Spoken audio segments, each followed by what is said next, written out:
Almost 2,000 years ago, a Chinese general by the name of Sun Tzu wrote the ultimate playbook for victory in both battles and in wars. And did you know, big businesses all over the world, plus your local home shops, also take part in this lesson in order to compete in their day-to-day markets? What is it, and why though? I'm Ahmed Abdullah Saeed Al Harthi, an MBA candidate currently studying in Taylor's University, Malaysia. And today we're uncovering how Sun Tzu's teaching in the very famous Art of War and how businesses and individuals can apply it to their strategies and train of thought. There are a lot of content about this subject, but hopefully I can make it interesting and easy for you to see how Sun Tzu's principles, such as avoiding strength and striking weaknesses, has become the silent engines behind businesses of all sizes, from tech giants such as Apple all the way to SMEs and also startup companies. Who knows? Let's get it on.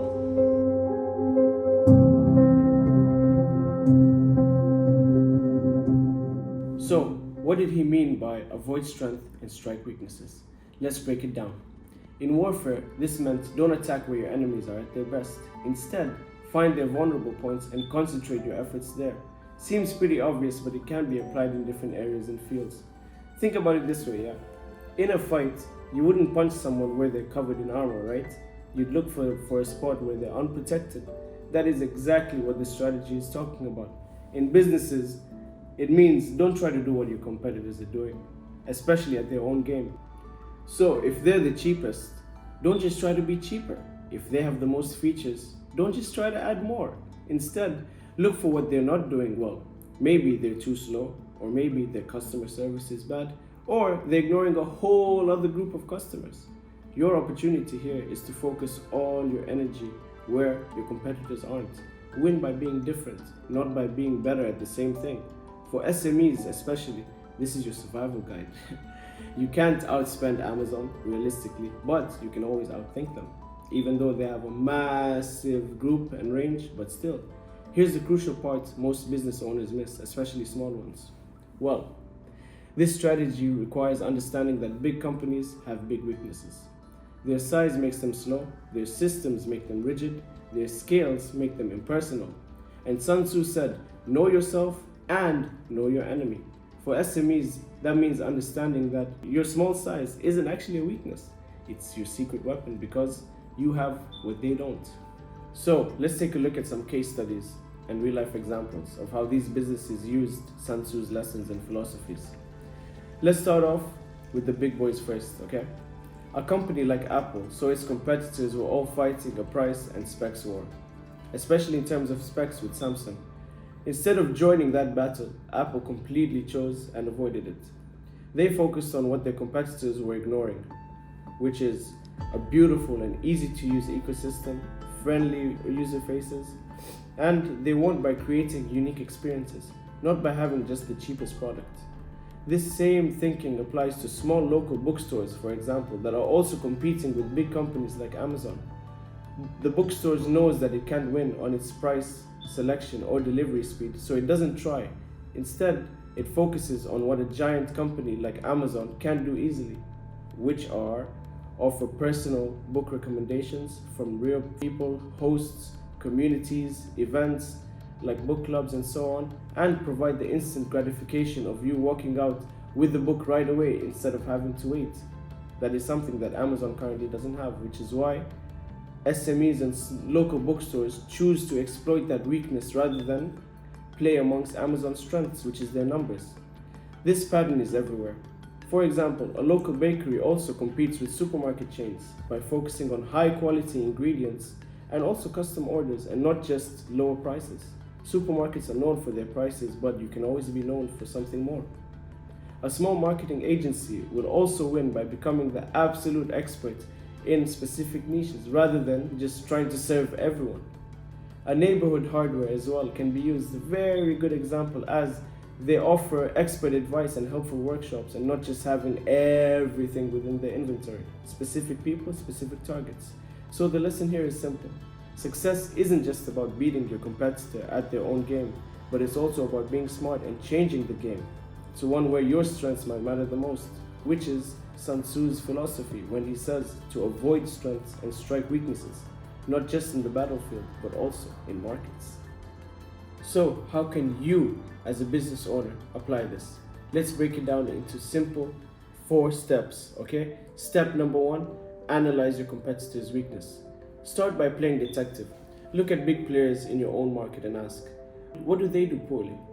Where are they slow, impersonal? Or are they frustrating their customers?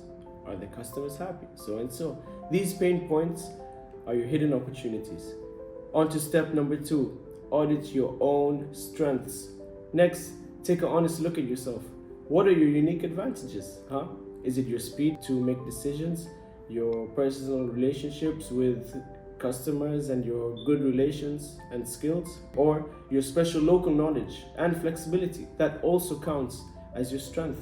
Step number 3, find your blue ocean.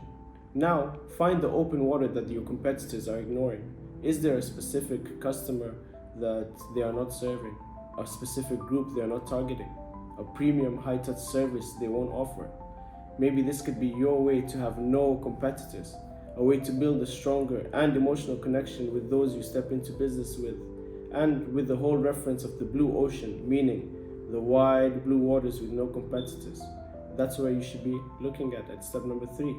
And finally, step number 4 says to concentrate all of your firepower. Finally, this is crucial. Focus, as you have limited resources, so you must concentrate them.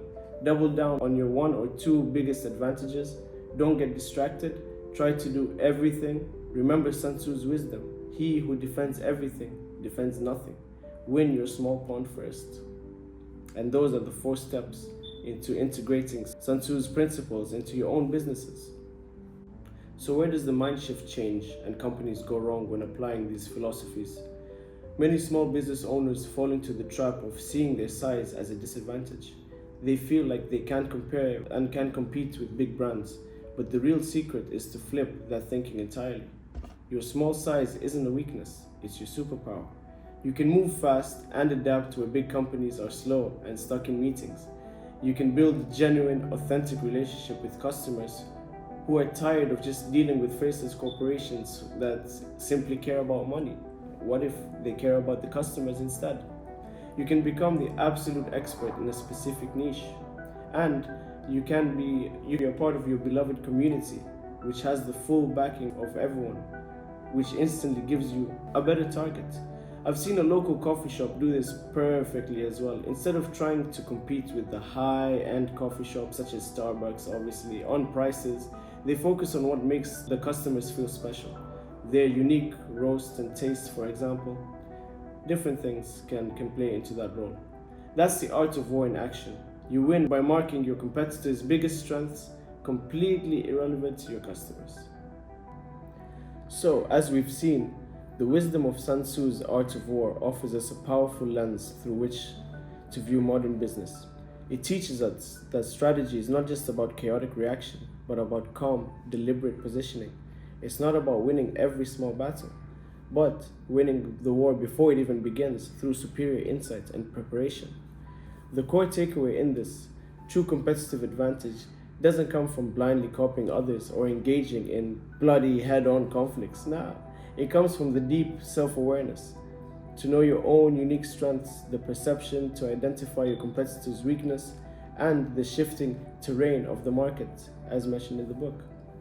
And the discipline to focus your resources where you can have the greatest impact instead of just striking bare strengths of your competitors. Rather, go for their weaknesses.